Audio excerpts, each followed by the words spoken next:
Amazing today. It's great to be up here. I've been curious about a couple of things.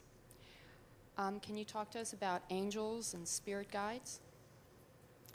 Well, there are a lot of different names and labels that you give in your attempt to explain your interpretation of non-physical.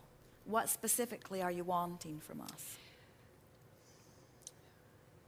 How do angels or spirit guides work? Are they real? How do we experience them? How do we call on them? Well, it's a big question because a lot of different people use those labels and mean somewhat different things by them. But in essence, what you're asking about, you are extensions of source energy. And so, of course, all of that is real. In other words, as Esther is allowing us to visit with you as she translates, we're offering radio signals or blocks of thought that are like radio signals, and she's translating them. And there are people who, when they receive those blocks of thoughts or radio signals, can translate visually. Esther is translating verbally. And so the non-physical is interacting with you in many different ways. And depending upon the intensity of your desire to know and your ability to allow in any given moment is what makes for the variety of experiences that different people are having. Esther said to us one night early on in her new relationship with us consciously, "Abraham, I want to see you."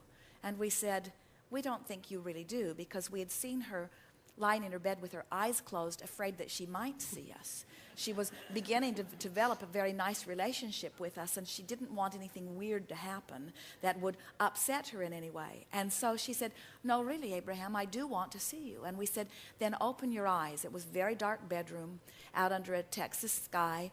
Jerry was sound asleep, and Esther opened her eyes, and she saw a room full of fireflies, what looked like millions of fireflies, too many to count.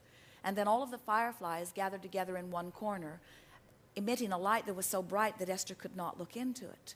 And then the bright light dispersed into several lights around the room, not millions and not one bright light, but several lights around the room that Esther could behold. And then she said, "I see that you are energy." And we said, "This is your visual translation of that which we are." And it is the most accurate translation that Esther and her practical mindedness could find, because it was the translation in the way that we were projecting it. In other words, we want Esther to understand that we are energy. There are those who want their spirit guide or their non-physical energy stream to be translated to them in ways that match the stories that they've been told.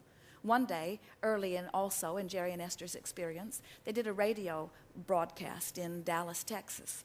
And one of the women who heard the broadcast came to the first meeting and later became a very good friend with Jerry and Esther.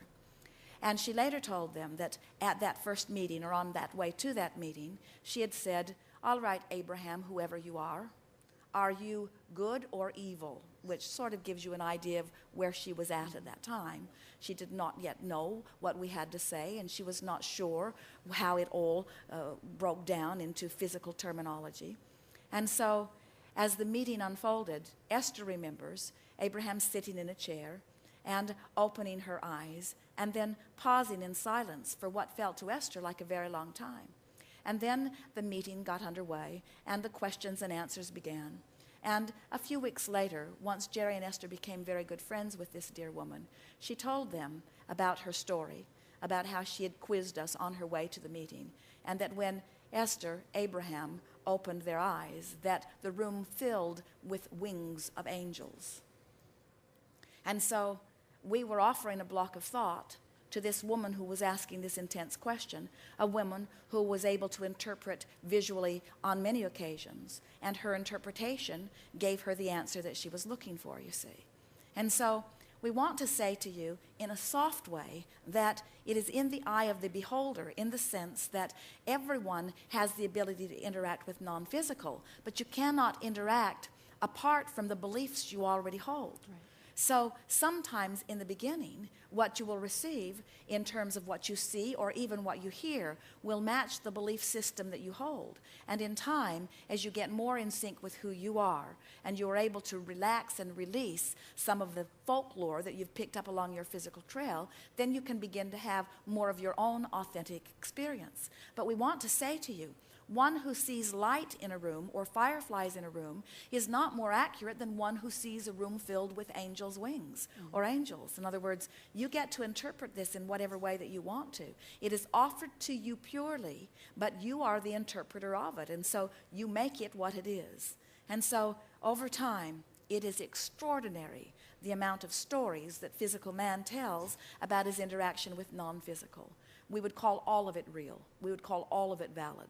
And then we would say, if we were standing in your physical shoes, in what way do I want to interact?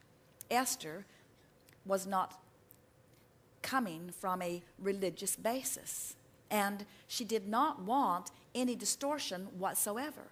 She was the purest slate that we had seen, in that she had not come to any conclusions of her own that would prohibit her from being able to receive clearly what we were offering. And so, as Esther finds words, they are always words that match the intention that we are offering.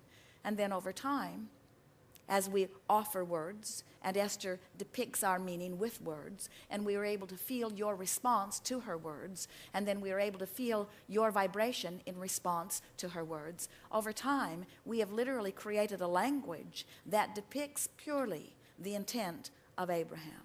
But that does not mean that it is the only language that is authentic. There are many ways of interpreting non-physical.